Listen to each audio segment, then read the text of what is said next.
Bienvenue à l'Observateur Éco. Aujourd'hui, nous avons le plaisir de recevoir une figure emblématique de l'innovation technologique et scientifique, le professeur Rachid Yazami. Originaire du Maroc, ce chercheur visionnaire est connu mondialement pour ses inventions révolutionnaires, notamment dans le domaine des batteries lithium-ion, une technologie essentielle pour nos smartphones, nos PC portables et voitures électriques. Il compte à son actif plus de 200 brevets d'invention, plus de 250 recherches scientifiques. Il est lauréat aussi de prestigieuses distinctions dont le prix Draper, équivalent du Nobel en chimie pour son invention de l'anode graphite. Nous allons explorer aujourd'hui son parcours inspirant, ses percées technologiques et sa vision pour un avenir plus durable. Monsieur professeur Rachid Yazami, merci d'être avec nous. Merci beaucoup pour l'accueil et puis j'espère que à travers nos discussions, on puisse un peu éclairer les gens sur les tendances actuelles dans le domaine des batteries lithium-ion. C'est l'objectif. Alors, monsieur Yazami, vous venez d'obtenir un brevet en Chine portant sur la sécurité des batteries en voiture. Vous en avez déjà un concernant la charge rapide. On sait que l'avenir des voitures électriques dépend de ces deux éléments essentiels.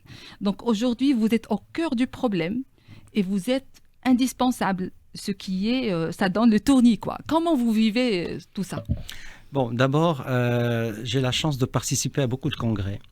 Et donc, dans les congrès, les gens viennent exposer leurs travaux. Ils posent un problème et ils disent, voilà la solution que nous proposons pour résoudre ce problème-là. Et moi, ma réaction toujours, est-ce qu'on ne peut pas faire différemment?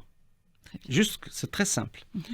Et donc, le problème, par exemple, de la charge rapide, ça a été, disons, un problème vraiment très, très crucial pour l'avenir des voitures électriques. Parce que les gens, on espère que d'ici une dizaine d'années, le nombre de voitures électriques augmentera dans l'espace justement des véhicules, aussi bien dans les villes que les camions, que les bus, etc. Et aujourd'hui, les voitures thermiques, disons à essence ou à diesel, on peut remplir son réservoir d'essence en une dizaine de minutes maximum et ça vous donne une autonomie entre 500 et 700 km au moins. Et si on veut que les voitures électriques aient un succès commercial, il faut que les gens qui sont habitués à remplir leur réservoir en 10 minutes et avoir 700 km d'autonomie aient les mêmes, disons, avantages que la voiture électrique. Sauf qu'aujourd'hui, il n'y a pas de technologie qui permette de charger une batterie en 10 minutes. Il n'y a pas encore. Et même si vous chargez, ça ne vous donne pas l'autonomie de 700 km, sauf si vous avez une batterie, disons, très très lourde, voilà, en poids. Donc ça, c'est un problème, un grand problème. Et bien sûr, en tant que chercheur, je me suis posé la question, est-ce qu'il n'y a pas d'autres procédés de charger les batteries pour gagner du temps? Et je me suis rendu compte que depuis le début de l'histoire des batteries rechargeables, au milieu du 19e siècle, on a toujours chargé les batteries en appliquant un courant constant. Voilà. Et cette méthode marche très bien si on a beaucoup de temps. 7 heures, 8 heures, 9 heures, la nuit par exemple, ça marche. Mais dès que le temps, la durée de charge diminue, cette méthode-là, à base de courant constant, ne s'applique plus. Pourquoi? Parce qu'on va imposer un courant de plus en plus élevé. La température de la batterie va augmenter rapidement et à ce moment-là, il y a des risques de sécurité. Voilà. Et donc, modifier complètement le protocole de charge des batteries en contrôlant la tension qui est en volts des batteries et en suivant le courant. Donc, ça change complètement la manière dont on a fait jusqu'à présent. C'est une rupture technologique. Ça fait des miracles. Et ça permet effectivement, en changeant juste la façon d'appréhender la charge, en privilégiant le courant, mais remplacer le courant par la tension, ça change le monde. Effectivement, ça permet de charger les batteries maintenant en moins de 10 minutes.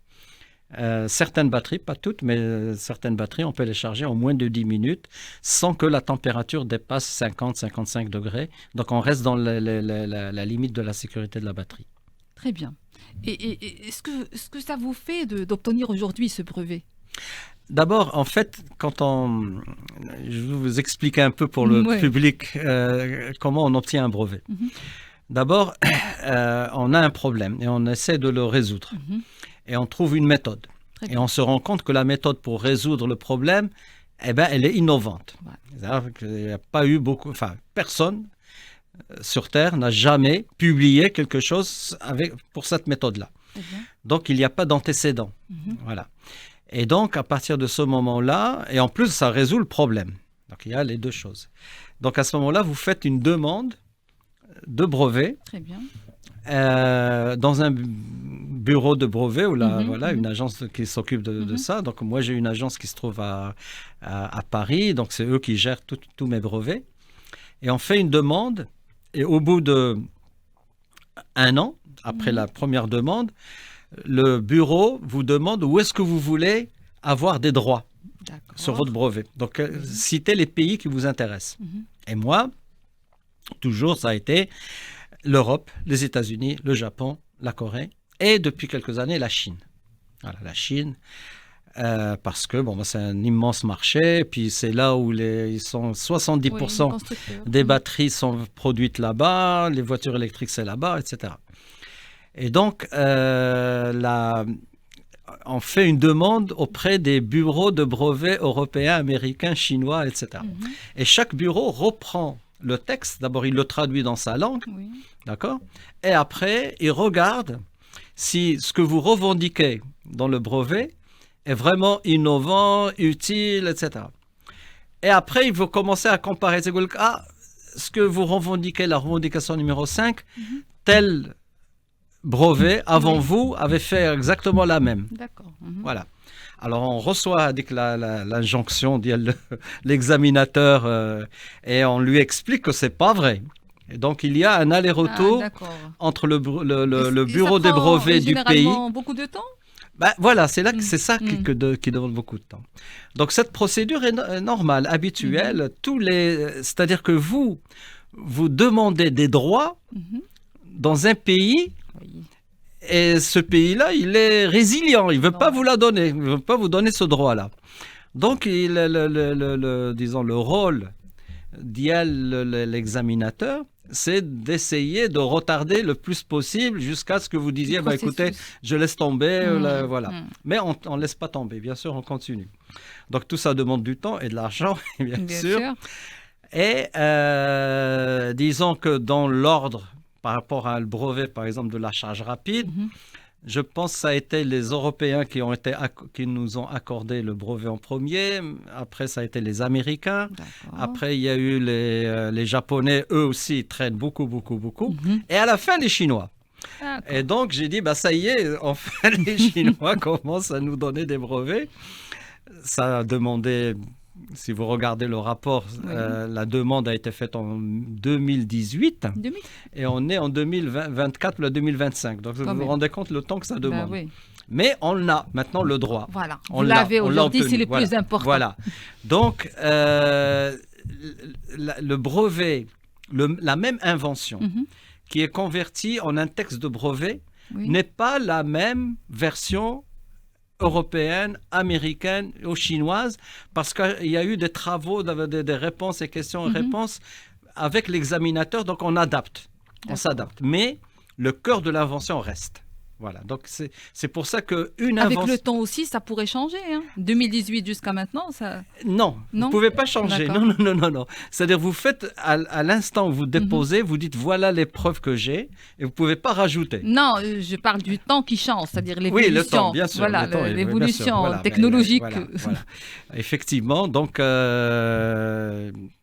ça prend beaucoup de temps et puis finalement on y arrive et on est très content. Donc quand en décembre dernier il y avait le premier brevet accepté par l'Office des brevets chinois sur la charge rapide, j'ai dit quand même je vais faire plaisir à mes amis sur les réseaux sociaux, je vais l'annoncer. Et puis, ça a pris une dimension incroyable Et début de cette année, 2025, un autre brevet qui a été accepté. Donc j'ai dit, alors boum, ça y est, monsieur Yazami est en train de conquérir la Chine. Oui, il n'y a pas de problème, on a envie de conquérir le plus gros marché du monde. Et vous avez tous les atouts pour le faire. Hein. Alors, on revient un peu en arrière, parce qu'on a commencé par la fin quand même. Oui. Donc, on revient un peu en arrière. Monsieur Yazami, nous aimerions connaître le jeune Rachid. Qu'est-ce qui vous a conduit à vous lancer dans un domaine si compliqué que la recherche scientifique? Et pourquoi les batteries en particulier? Bon, c'est vrai que beaucoup de curiosité qui m'a causé beaucoup de problèmes. D'accord. J'étais quelqu'un qui voulait toujours comprendre pourquoi ceci, etc. Donc, c'était une passion dès le départ, on ne peut pas s'expliquer. Hein. Je suis on est 7 frères et sœurs. Donc, je suis le seul à avoir eu une collection de roches qui faisait de l'hydrogène, qui faisait des choses dans la maison. Donc, je m'intéressais. Et l'autre chose, et ça, c'est vraiment le message que j'ai envie de passer aux jeunes, je lisais beaucoup. C'est-à-dire, j'allais au Centre culturel français à Fès et il y avait des revues scientifiques comme Sciences et Vie, Sciences et Avenir, Recherche, etc. Je passais des heures et des heures à lire. Et j'étais tout le temps en train de penser à l'espace, les gens qui font des choses extraordinaires, l'histoire de l'Égypte. J'étais passionné par ça, j'aimais apprendre. Donc, c'était un travail personnel qui était en dehors de l'école. Et ça a continué jusqu'au moment où finalement, après avoir obtenu mon diplôme d'ingénieur à Grenoble, spécialité sciences des matériaux, d'électrochimie, j'ai dit je vais rentrer dans le cycle doctoral, je vais faire un doctorat. Et il n'y a pas beaucoup d'ingénieurs qui veulent faire un doctorat en général. Donc on était une promotion de 55. Parmi 55, il y avait 10% qui ont opté pour faire un doctorat. Et à ce moment-là, les professeurs, qui eux dirigent les doctorats, ils viennent vers vous. J'ai un sujet pour vous, venez, je vous donne la bourse, etc. Je vous parle de la fin des années 70. Donc j'avais au moins 5 propositions de sujets de doctorat. Et je l'ai choisi parce que le professeur qui me l'a proposé, je l'ai trouvé très gentil. C'est tout, ça peut être. Voilà. Il ne voulait pas rouler, etc. Il ne voulait pas m'impressionner et tout. Bon, ben voilà, moi je travaille sur le graphite, c'est pour faire des batteries. Mais le sujet, c'était le pôle plus, comme le pôle nord et le pôle sud de la Terre. Hein. Donc moi, je travaille sur le pôle nord, le pôle plus de la batterie. Et donc, vous rejoignez mon groupe. Très bien, j'ai commencé. Et en tant que curieux, depuis toujours, j'ai dit pourquoi il veut m'amener au pôle Nord alors que j'aimerais bien exploiter le pôle Sud d'abord. C'était hors sujet.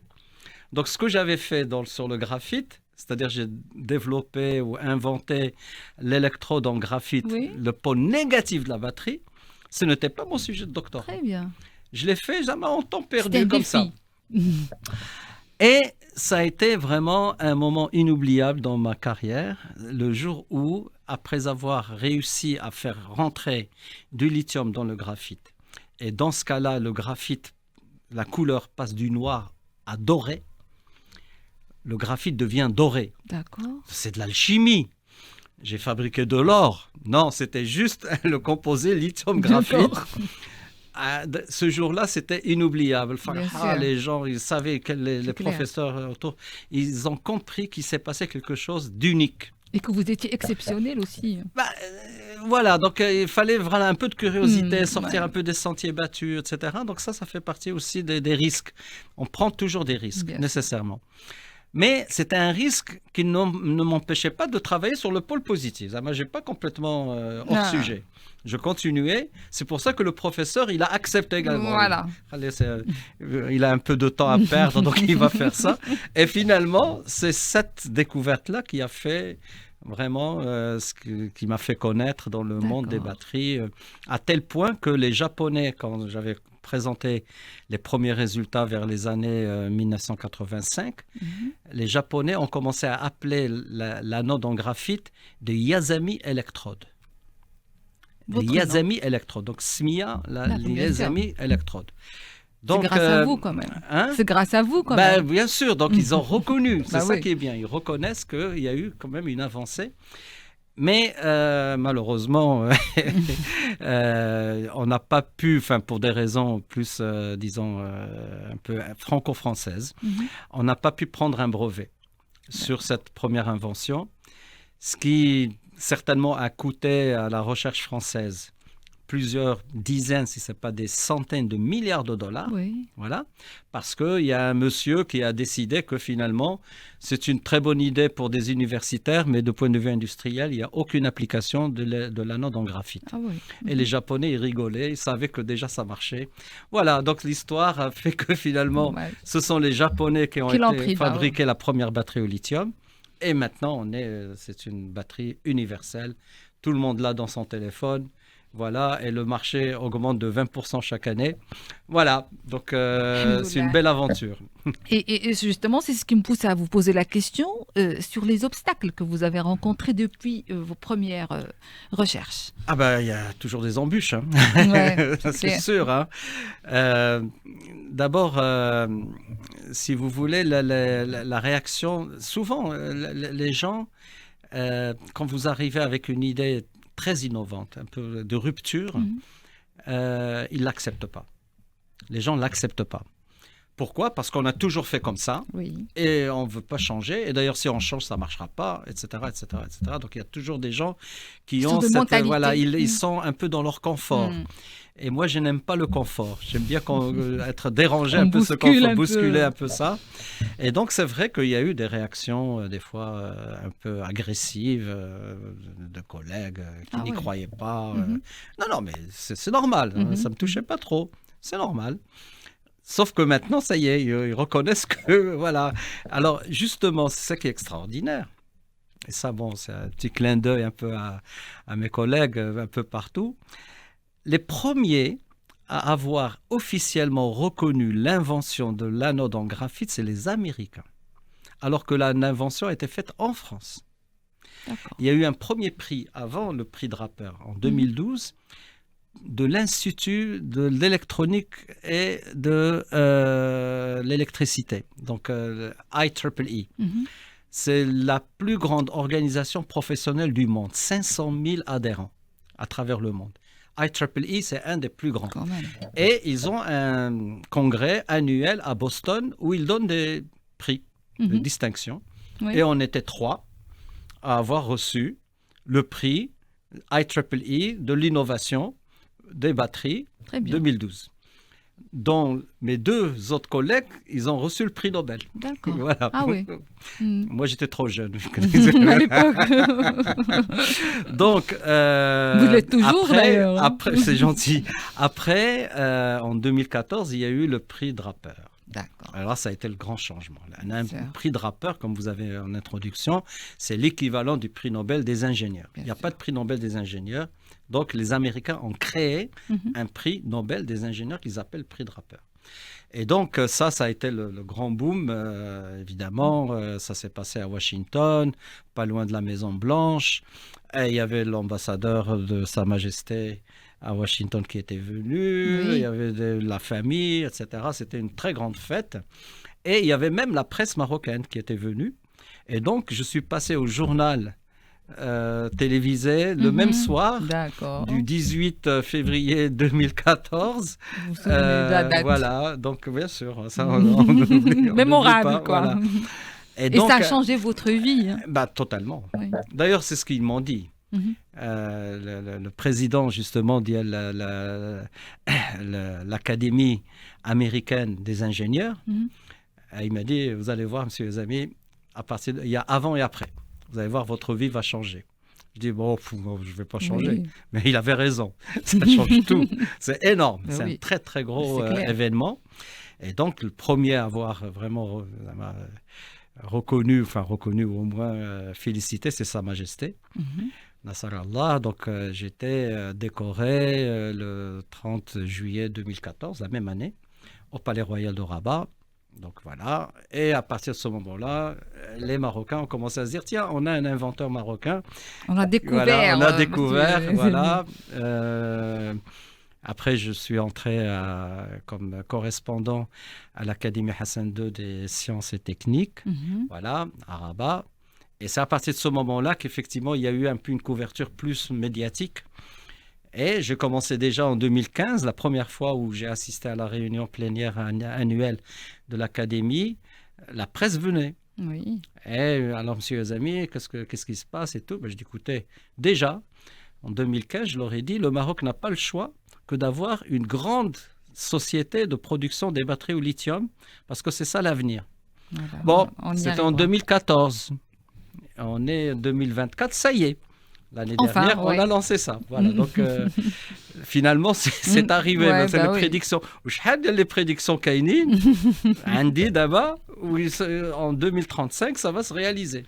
Et il faut les partager avec nous. Hein, c'est Bah, l'occasion. avec plaisir, on peut le faire, il n'y a aucun problème. Justement, cela a changé votre vie, mais ça a changé aussi la vie des gens, quoi. Bien sûr. C'est-à-dire aujourd'hui, comment concrètement ces technologies pourraient-elles impacter, par exemple, le marché des voitures électriques ou même celui des téléphones mobiles? Effectivement, d'abord, ce qu'on constate, c'est que pratiquement très rare les gens qui n'ont pas un téléphone entre leurs mains, etc. Donc c'est devenu bah oui. vraiment tellement répandu. C'est une bonne chose, c'est une mauvaise chose, on ne sait pas. Donc ça, c'est vrai.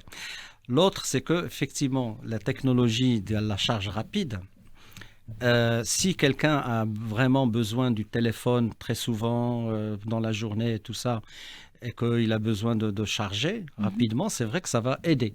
Ça, c'est clair. Maintenant, pour les voitures électriques, c'est crucial. C'est une question vraiment primordiale parce que sans ça, les voitures électriques n'auront pas l'avenir ou le succès qu'on s'attend. D'accord? Donc, c'est un vrai problème. Bon, les choses, effectivement, vont évoluer petit à petit.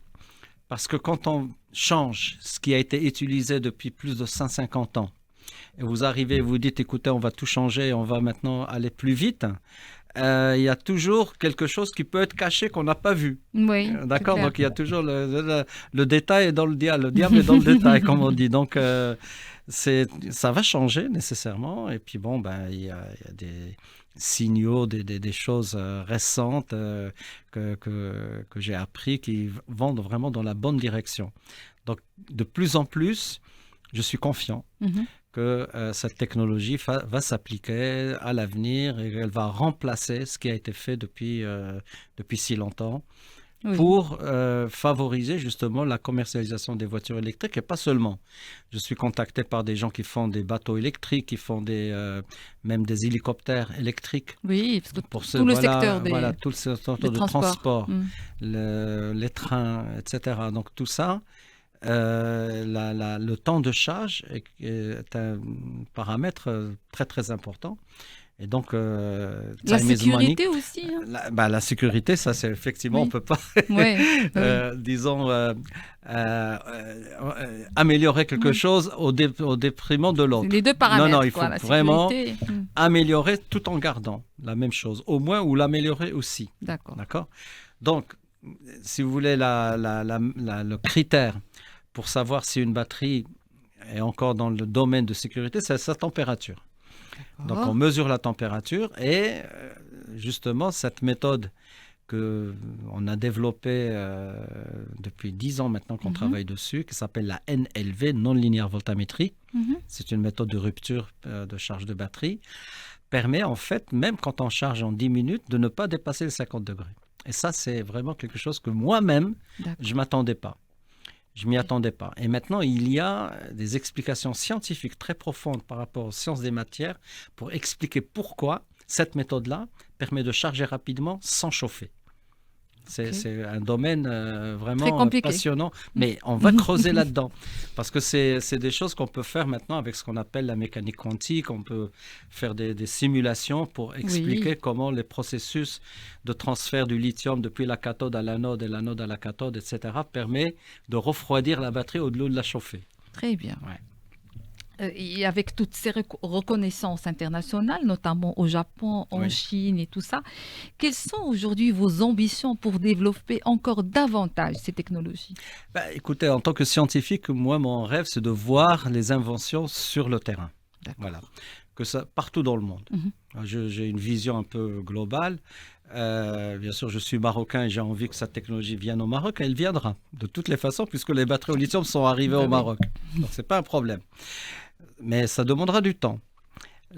Pour moi, en tant qu'entrepreneur, je suis chercheur, mais en tant qu'entrepreneur, je m'intéresse où se trouve le marché des voitures électriques. Premier marché mondial, c'est les Chinois. C'est pour ça que ce brevet en Chine est vraiment pour moi quelque chose, une nouvelle très très rassurante, très très positive. Donc, on va y aller petit à petit parce que les Chinois, ils sont très friands de ces technologies, mais d'une certaine manière, ils peuvent essayer de vous copier. Voilà, donc il faut faire très attention. Donc, personnellement, ma stratégie, c'est de dire, je vais d'abord commencer à développer cette technologie là où je vis, à Singapour. À côté de Singapour, il y a l'Indonésie, il y a la Malaisie, ce sont des pays très voisins. Et on contrôle la situation petit à petit avant d'aller conquérir le marché chinois. Et une fois qu'il y a des annonces de presse, release, une annonce de presse ou une communiqué de presse d'une grosse société, comme quoi ils ont réussi à faire ça, croyez-moi, tout le monde va vouloir avoir cette technologie. Et à ce moment-là, effectivement, mon objectif, c'est de l'avoir appliquée le plus possible pour aider justement le marché mondial et puis peut-être aussi pour gagner un peu d'argent. Et vous avez été déjà contacté par des... Oui, bien sûr. Oui. Très bien. Quel pays? Surtout, là actuellement, moi, ça peut vous surprendre, mais le Vietnam s'intéresse beaucoup parce qu'il y a une grosse société qui s'appelle VinFast, qui est un grand producteur de voitures électriques, qui vont peut-être venir un jour au Maroc, investir au Maroc. J'essaie de les encourager à venir au Maroc. Et ils ont la totale. C'est très rare qu'une société fabrique pratiquement toute la chaîne de valeur depuis la conception jusqu'au chargeur, ils font tout. Et donc, comme en 2023, il y a donc un peu plus d'1 an, en décembre, il y a 14 mois, j'étais un des lauréats du Grand Prix de VinFuture, qui est donné par le fondateur de VinFast, de cette société. Et c'est un prix le plus prestigieux que je connaisse dans le domaine scientifique, parce que la somme qu'il vous donne est 3 fois celle du prix Nobel. Ah oui. Et c'est le Vietnam. Et donc, les Vietnamiens, je leur ai dit, écoutez, vous m'avez honoré, j'ai envie de travailler avec vous sur ce projet-là. Donc, c'est un retour de l'ascenseur, on renvoie l'ascenseur et ils sont ouverts. Très bien. Voilà, donc, c'est pas impossible que d'ici 6 mois, qu'il y ait des annonces venant du Vietnam. Parce que c'est des gens qui ont vraiment envie de montrer. Et cela va ouvrir aussi la porte vers d'autres opportunités dans d'autres pays, ça c'est sûr. Bien là. Et on arrive là au Maroc, qui a récemment commencé à s'impliquer dans la production de batteries. Comment, selon vous, aujourd'hui, peut-on stimuler la production ou l'innovation dans ce secteur et se positionner comme un acteur clé sur ce marché? Il faut être vraiment très, réaliste et objectif. Que fait le Maroc? Il fait venir une société chinoise pour produire des batteries. Je ne sais pas, ça va être sur les batteries marqué la société Gotion, ou ça va être une société marocaine qui va s'appeler Maroc Lithium, le Shahaja. On ne sait pas. Aujourd'hui, on parle d'une société géante, Gigafactory. Mais est-ce que c'est une Gigafactory bhal Renault qui fabrique des Renault, ou là, c'est une Gigafactory, on va demander à une société de nous produire, de construire une usine, et ça sera des batteries marocaines. Made in Morocco. Mais made par une société marocaine. C'est pas la même chose. À mon avis, ce qui va se passer, c'est la même chose qu'avec les voitures. Donc, Renault est venu au Maroc il y a peut-être 12, 13, 14 ans. Ils ont une grande société de production de voitures à Tanger. Stellantis, la même chose, ils sont à Kenitra. Et on apprend de temps en temps que même si les Marocains ne sont pas les inventeurs des voitures, eh bien les voitures fabriquées au Maroc bénéficient des innovations des ingénieurs marocains. Oui. Ça, c'est très intéressant. Ça veut dire que vous mettez un Marocain dans un contexte dans lequel il y a des petits défis, des choses comme ça. Le cerveau marocain fonctionne très très bien. Ils peuvent innover, prendre des brevets à ce moment-là marocains. C'est pas impossible qu'il se passe la même chose dans le domaine des batteries. C'est-à-dire à partir du moment où Gotion, dans cette compagnie chinoise qui va venir fabriquer la Gigafactory au Maroc, à Kenitra, une fois qu'il y aura la production, que les ingénieurs commencent à connaître, comprennent, etc., qu'il y ait de l'innovation marocaine. Pour l'instant, l'innovation marocaine, à mon avis, n'existe pas. D'accord. N'existe pas. Monrer, on dit que on utilise un matériau de cathode, de pôle positif. La note, c'est toujours le graphite. Cathode. La cathode, c'est à base de lithium, fer et phosphate. Lithium, fer et phosphate. Et on a les deux phosphate. Matières non, au Maroc, quand le fer, la Mauritanie. Le phosphate, d'accord. Donc l'OCP, qui est un leader mondial de phosphate, un de les réserves, enfin a bougé. Il a dit, écoutez, on va utiliser des phosphates marocains. Au lieu de les exporter en Chine ou là ailleurs pour qu'ils fabriquent des batteries, on va les fabriquer sur place. Mzian. C'est très très bien. Ils auraient pu commencer il y a plus de 10 ans, 15 ans. Mais maintenant, ça y est. C'est fait. C'est le plus important. Bon, donc, qu'est-ce que va faire éventuellement l'OCP, qui est fournisseur de la partie phosphate pour cette compagnie Gotion? Eh bien, ils vont travailler, j'espère, à l'université Mohamed VI d'El Ben Grir ou là ailleurs, pour améliorer le procédé de production du LFP, Lithium Iron Phosphate, qui est utilisé, pour le rendre plus efficace, moins coûteux, moins polluant, moins tout ce que vous voulez. Oui. Et ça va stimuler, j'espère, de la recherche. Sinon, vous achetez une technologie, vous payez de l'argent, il n'y a pas d'innovation. Donc c'est ça où personnellement, j'espère réellement entendre une bonne nouvelle d'ici 10 ans, d'ici 2035. Golo, voilà, il y a eu une contribution des ingénieurs marocains dans le cadre de la société Gotion ou là dans l'université Mohamed VI Ben Glir à quelque chose de vraiment qui a fait avancer la batterie lithium-ion. Ça, je serai le premier heureux à l'apprendre. Et ça arrivera. Et si ça risque d'arriver. Est fait justement, en d'autres termes, positionnement du Maroc pourrait avoir sur ce marché? C'est-à-dire, est-ce qu'il pourrait être un hub pour d'autres pays africains? C'est de l'argent. Tout ça, c'est de l'argent. C'est-à-dire, on dit, on investit. Quel est le retour sur l'investissement? Quel est le marché? Marché européen, marché marocain, marché africain, marché Moyen-Orient. Le Maroc, potentiellement, il a 1 milliard de clients. Avec les pays avec lesquels on a des accords de libre-échange. D'accord? Si vous ajoutez les États-Unis, l'Europe, le Moyen-Orient, etc., vous arrivez presque à 1 milliard. Donc, les gens ont fait des calculs, ils se sont dit, voilà, si on fabrique ces batteries-là, soit on les exporte, telles que, mais chiffre la voiture, on les exporte, on les vend. Donc, ça va nous coûter 10 à la production, et on va les vendre à 15. Voilà, on fait une marge. Ça, c'est économique, il n'y a pas de problème. Est-ce qu'il y a de l'innovation? Non, pas nécessairement. On produit et on vend. D'accord? Donc, l'impact direct, c'est la création des emplois.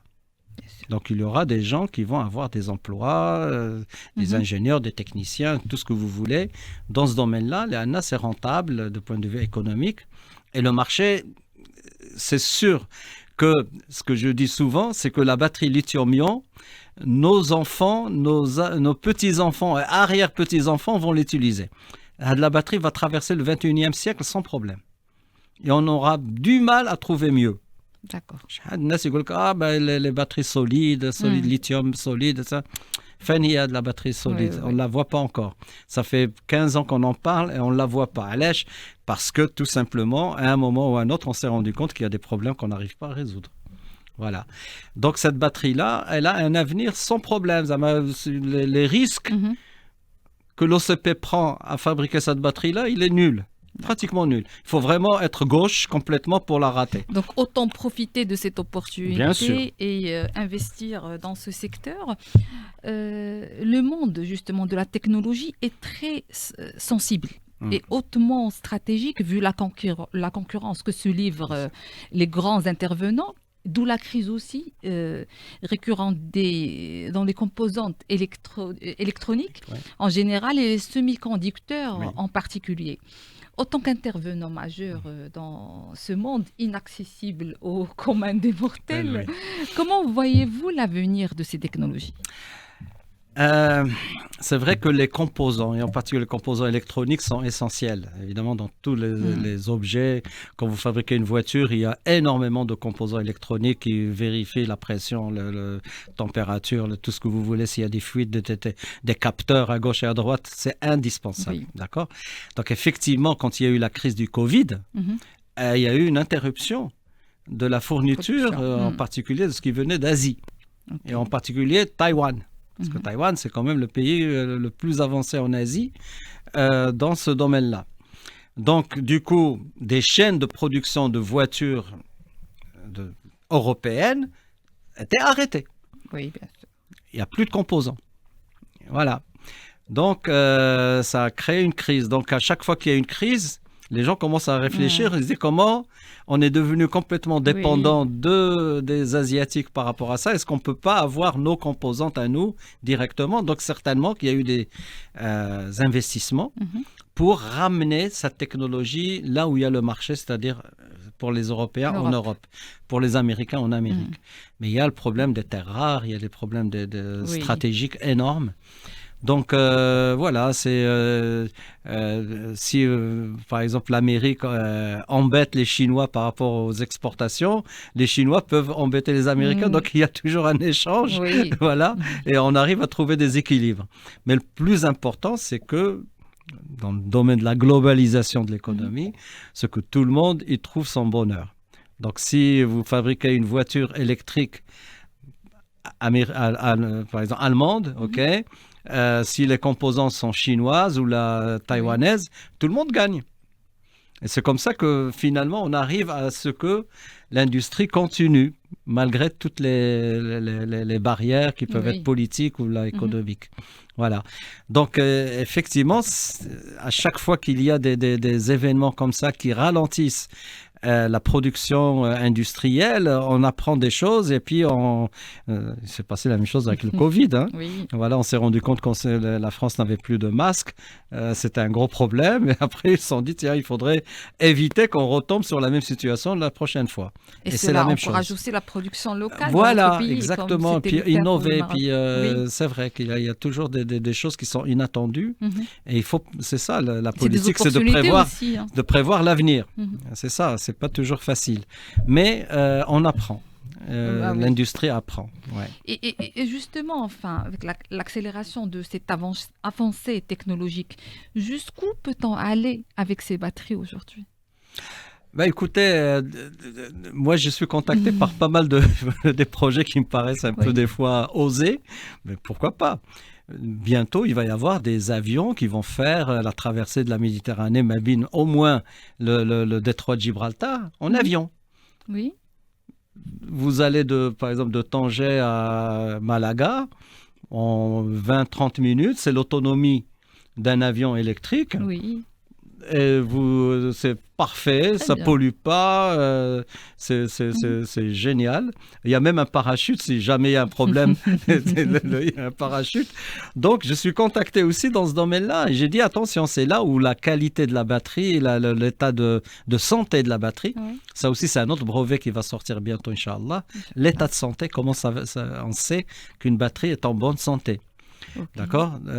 Donc ça, dans le domaine justement de l'application dans l'aéronautique, des batteries, les avions électriques, bon, il y a déjà les drones qui sont connus malheureusement dans les plus des conditions terribles de guerre, etc. Mais bientôt, il va y avoir du transport électrique, de petits avions que vous pouvez acheter pratiquement au prix d'une voiture et qui peuvent vous faire une autonomie entre Casablanca et Marrakech sans problème. Bien. Eh bien, ça, en 35, ça existera. En 2035? Ah oui, je D'accord. pense, oui, oui, ça va Les venir. TGV aussi pour les trains? C'est Ben, les valable aussi pour les TGV, en trains? fait, c'est pas pareil. Les TGV, ils utilisent plus l'électricité de la très haute tension alternative, D'accord. etc. Donc ça, c'est les centrales électriques Donc c'est classiques, plus pour nucléaires, l'aéronautique. etc. La quantité d'énergie, c'est énorme pour faire D'accord. avancer un TGV. Mais des petits transports, des trams dans la ville ou là, Mhm. des bus, c'est ça Bus, oui, le le plus bus important, c'est justement de réduire l'impact d'empreinte. sur le climat et l'impact sur l'environnement. Et l'enjeu est de Voilà. taille aujourd'hui, Énorme, hein. Ben oui. énorme, c'est de la santé publique. Voilà. Les enfants qui sont de petite taille, ils sont presque au niveau des pots d'échappement des voitures, c'est Mhm. eux qui ramassent le plus. Oui. Et c'est eux qui ont l'asthme, etc. Il y a des gros problèmes. Vous parlez à des docteurs à Casablanca sur l'asthme des jeunes, et c'est énorme. C'est un gros problème de santé publique. Donc les voitures électriques, au moins, elles émettent rien. Mhm. Ni bruit, ni gaz d'échappement. Très Donc bien. c'est énorme. Donc ces technologies pourraient aussi, non seulement on parle du problème de dérèglement climatique et tout ça, aujourd'hui transition énergétique, Ouais. donc on pourra vraiment aller vers un monde plus durable et vert, c'est ça? Il faut espérer Votre parce qu'en ambition. fait, on se rend compte qu'il y a le soleil, que Oui. c'est gratuit. Ça a Oui. toujours existé Bah oui. plusieurs 13 milliards d'années depuis le Big Bang jusqu'à maintenant. La Terre Mhm. est là, je sais pas, 4,5 milliards Oui. d'années. Ça a toujours existé le Mhm. soleil.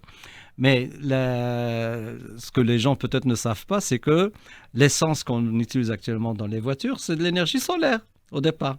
C'est grâce au soleil qu'il y a D'accord. eu justement la transformation des Oui. matériaux organiques en Mhm. essence C'est et vrai. tout. Voilà. C'est vrai. Donc c'est un peu de l'énergie solaire, sauf que c'est carboné. Et D'accord. nous, on veut maintenant des énergies Décarboné. décarbonées, enlever le carbone ou réduire les émissions de gaz à effet de serre. Et ça, évidemment, ça va énormément contribuer au climat et puis à l'économie. Attention, Bien sûr. quand vous utilisez une voiture électrique, le kilomètre vous revient 30% Mhm. du prix de si vous avez de l'essence. D'accord. Donc chaque kilomètre que vous parcourez, Mhm. vous gagnez de l'argent par rapport à l'essence. Donc même économiquement, c'est énorme. Bien sûr. C'est énorme la différence. Et ça pourrait aussi faire baisser les prix, hein, parce que quand il y a une Voilà, forte demande, donc les voilà, prix baissent automatiquement. voilà. Très Effectivement. bien. Mais tout ça, c'est un peu l'industrie. Hein. Mm. L'industrie, ils se disent, bah, écoutez, bon, on vous fait gagner 30% par rapport au prix de l'essence, donc on va augmenter le prix de la voiture. Oui. Mm. Comme ça, on- vous allez gagner au bout de 10 ans, vous Ouais. allez gagner. Mais tout ça, ça va avec la concurrence. À mon avis, les prix vont finir par baisser, c'est Très sûr. bien. Alors, dernière question, Monsieur Yazami, votre vie est partagée aujourd'hui entre plusieurs pays. Oui. Et pourtant, quand vous êtes au Maroc, on dirait que vous ne l'aviez jamais quitté, quoi. Donc, comment ça se passe? On est curieux de savoir. J'ai un ami, enfin un collègue, quand j'étais au CNRS à Grenoble, il me dit, toi, Rachid, tu es un caméléon. C'est-à-dire, tu prends la couleur du là où tu es. Donc, quand je suis en Chine, peut-être je suis jaune. Quand je suis au Maroc, je Oui. suis vert. Oui, donc, Mais non. non, mais c'est vrai, Oui. c'est vrai, c'est une Vous question vous adaptez. d'adaptation. Oui. علاش لأن c'est pas une découverte, c'est vrai, les relations humaines universellement. Très bien. Si vous faites rire quelqu'un, il vous rit, quelle que soit sa race, quelle que soit sa région, etc. Si vous êtes aimable, si vous respectez, on vous reconnaît. Et ce qui est reconnu mondialement, c'est le rôle des scientifiques, des chercheurs, des savants. Ben oui. Donc partout où vous allez dans le monde, les gens vous respectent. Et ça, c'est énorme. Donc ce qui fait que je me sens à l'aise partout où je vais. Voilà, vous avez contribué à ça et ça, bravo, très bien. Donc c'est vrai que hier à la même heure, j'étais encore dans l'avion. Hein, Oui. voilà, donc j'arrive de Singapour, je suis avec vous aujourd'hui. Il n'y a pas eu pour moi un gros changement. Voilà, à part. En 24 heures. Voilà, les deux pays, voilà, c'est une question aussi peut-être d'adaptation. Oui. C'est l'habitude. Le cerveau, les pilotes. Il lutte tout le temps contre le décalage horaire. Un pilote fait un aller-retour 12 heures de vol, il faut qu'ils reviennent, il faut qu'ils récupèrent. Donc, ils ont des méthodes pour pouvoir effacer le décalage horaire. Donc, c'est un peu ce qui m'arrive aussi. Et vous avez cette capacité d'adaptation et vous êtes une fierté aujourd'hui pour le Maroc. Et donc, on va conclure sur ce point positif. Monsieur Yazami, merci d'avoir été parmi nous aujourd'hui. Et puis, merci à vous, merci d'avoir partagé ce moment. On sait que votre emploi du temps est trop chargé. Vous avez quand même pris le temps d'être avec nous. Nous vous remercions vraiment. Et puis, merci à vous d'avoir suivi l'émission et rendez-vous la semaine prochaine avec un nouvel invité. À bientôt.